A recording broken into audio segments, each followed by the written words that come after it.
انسان کو اپنی اوقات تب پتہ چلتی ہے جب اسے وہاں سے ٹھوکر پڑے جہاں اس نے سب سے زیادہ بھروسہ کیا ہوتا ہے۔ جن باتوں پر جھگڑا کر کے لوگ منو مٹی تلے جا سوتے ہیں، انہی باتوں پر ہلکی سی مٹی ڈال کر دنیا میں پرسکون زندگی گزاری جا سکتی ہے۔ انسان کتنا ہی قیمتی لباس کیوں نہ پہن لے، اس کی گفتگو اس کی حیثیت کی پہچان کروا دیتی ہے۔ اگر آپ کسی کو جیتنا چاہتے ہیں تو ان کی عزت و تکریم سب سے پہلے ہے۔ الفاظ، احساس اور خلوص ہی تعلق کو مضبوط بناتے ہیں۔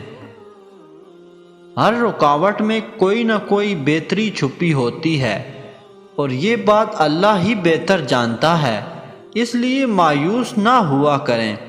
اگر کوئی پریشانی آئے تو یہ در حقیقت آزمائش ہوتی ہے، اللہ کی طرف سے صبر سے کام لیا کریں۔ ہر آزمائش کے پیچھے اتنا بڑا صلہ ہوتا ہے کہ اگر تم جان لو تو کبھی شکوہ نہ کرو۔ ٹوٹی چیزیں ہمیشہ پریشان کرتی ہیں، جیسے نیند، دل، بھروسہ اور سب سے بڑھ کر کسی سے امید۔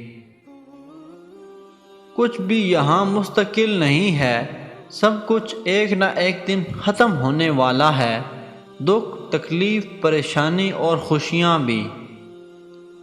مانگنے والے کو دنیا دیتی ہے اور دینے والے کو اللہ دیتا ہے۔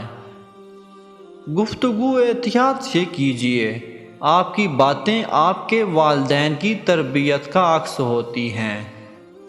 اگر کسی کو پہچاننا ہو تو یہ مت دیکھو کہ لوگ اس کے بارے میں کیا بات کرتے ہیں، بلکہ یہ دیکھو کہ وہ لوگوں کے بارے میں کیسی باتیں کرتا ہے۔